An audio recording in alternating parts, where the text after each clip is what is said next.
Hello friends, we are back with yet another video on your biotechnology chapter. Till last video we have talked about various tools of recombinant DNA technology. From this video onwards we will be summarizing this chapter, under which this is the first video, the processes of recombinant DNA technology. So process of recombinant DNA technology में कितने steps होने चाहिए? कुछ important specific sequence की हम बात करें तो सबसे पहला स्टेज होगा आइसोलेशन ऑफ द डीएनए।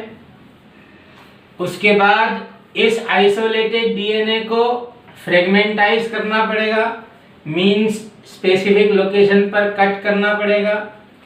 उसके बाद हमारा डिजायर्ड जीन हमें आइसोलेट करना पड़ेगा। फिर इस डिजायर्ड जीन को किसी क्लोनिंग वेक्टर पर जोड़ना पड़ेगा, लाइगेट करना पड़ेगा। फिर इस आरडीएनए को होस्ट तक ट्रांसफर करना पड़ेगा। इसके बाद होस्ट सेल को मीडियम ऑफ लार्ज स्केल पर कल्चर करना पड़ेगा और उसके बाद एक्सट्रैक्शन ऑफ डिजायर्ड प्रोडक्ट की तरफ ये पूरा प्रोसेस जाएगा। अब एक एक स्टेप को थोड़ा ध्यान से देखें तो आइसोलेशन ऑफ डीएनए पहला स्टेज। डीएनए किसी भी ऑर्गेनिज्म के जेनेटिक मटेरियल का नाम होता है जो उसके न्यूक्लियस में, यदि वो यूकैरियोटिक सेल है तो, और यदि वो प्रोकैरियोटिक सेल है तो उसके साइटोप्लाज्म में न्यूक्लियोइड स्पेस में बिखरा हुआ पाया जाएगा। रिकॉम्बिनेंट डीएनए टेक्नोलॉजी के लिए जो डीएनए हम निकालें वो प्योर फॉर्म में होना चाहिए और इसके लिए एक पूरा एक्सपेरिमेंट है। ये एक्सपेरिमेंट आपके 12th क्लास के प्रैक्टिकल लिस्ट में भी है, तो इसे दोनों दृष्टि से यही ध्यान से समझ लें। डीएनए को प्योर फॉर्म में ऑब्टेन करने के लिए सबसे पहले हमको सेल्स को निकालना पड़ेगा और इन सेल्स को उन एंजाइम से ट्रीट करना पड़ेगा जो उसकी सेल वॉल को तोड़ करके इस सेल को आगे प्रोसेस करने में मदद करें। जैसे हम यदि किसी बैक्टीरिया की सेल वॉल को घोलना चाहते हैं, ब्रेक करना चाहते हैं, तो हमें लाइसोजाइम एंजाइम यूज करना पड़ेगा। यदि हम किसी प्लांट सेल की सेल वॉल को ब्रेक करना चाहते हैं तो सेल्यूलेज या पेक्टिनेज एंजाइम यूज करना पड़ेगा, और फंगस की सेल यूज करना चाहते हैं तो काइटिनेज एंजाइम यूज करना पड़ेगा। इसके बाद होमोजेनाइजेशन से हम इस सेल को फोड़ देंगे और इसका सारा कंपोजिशन उस सॉल्यूशन में ले आएंगे।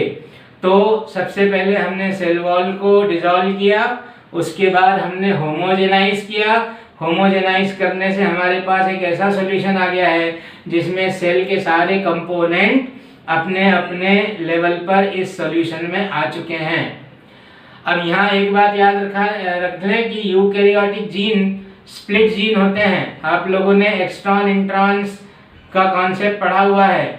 तो स्प्लिट जीन यूकैरियोटिक सेल में होने के कारण उनसे हम फंक्शनल एमआरएनए का फॉर्मेशन उसकी बॉडी से बाहर नहीं कर सकते, क्योंकि बाहर हमारे पास पोस्ट ट्रांसक्रिप्शनल मॉडिफिकेशन सिस्टम नहीं होता।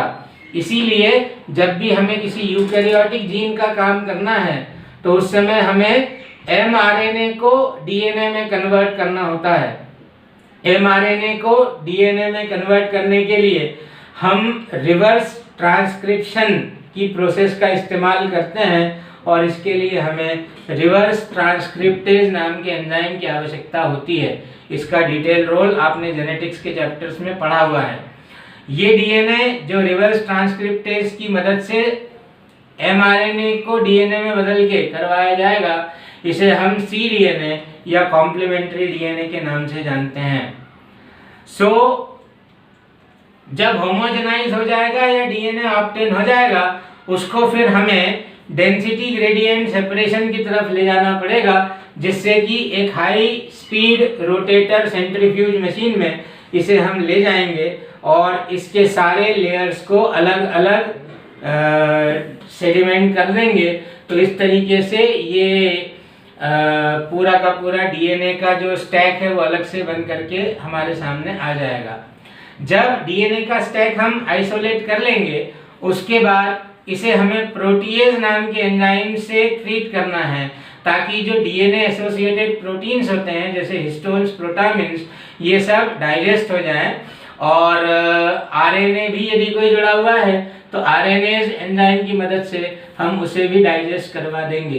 तो इसके बाद जो डीएनए है वो प्यूरिफिकेशन की तरफ जाएगा और फाइन मास ऑफ थ्रेड की तरफ रिपीट होगा या अपीयर होगा। इसे हम स्पूलिंग या वाइंडिंग से थ्रेड फॉर्म में एक स्पूल के चारों तरफ जमा करते हैं और इस तरीके से किसी एक सेल से हमें डीएनए शुद्ध रूप में प्राप्त होता है।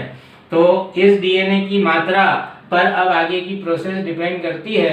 यदि ये डीएनए की मात्रा ज़्यादा है तो फिर हमें इसी को आगे बढ़ा देना है, और नहीं है तो फिर हमें इसके लिए एक खास टेक्निक का इस्तेमाल करना पड़ेगा, जिसके बारे में अगले वीडियो में बात करेंगे। अब जो डीएनए हमारे पास आया उसे हम स्पेसिफिक लोकेशंस पर काटते हैं। अब आप जानते हैं कि डीएनए को काटने के लिए मॉलिक्यूलर सीजर्स या रेस्ट्रिक्शन एंजाइम्स का यूज़ किया जाता है, और इनको यूज़ करते हुए डीएनए को छोटे छोटे टुकड़ों में काट दिया जाता है। इस तरह से फ्रेगमेंटेशन करने के बाद इस डीएनए के फ्रेगमेंट को हम अगारोस जेल इलेक्ट्रोफोरेसिस में ले जाते हैं, और जहां हम इन डीएनए के टुकड़ों को सेपरेट करते हैं, डेंसिटी ग्रेडियंट या सेपरेशन होता है, और इस तरीके से हमारे डिजायर्ड जीन को हम आइडेंटिफाई भी करते हैं और उसे निकाल भी लेते हैं।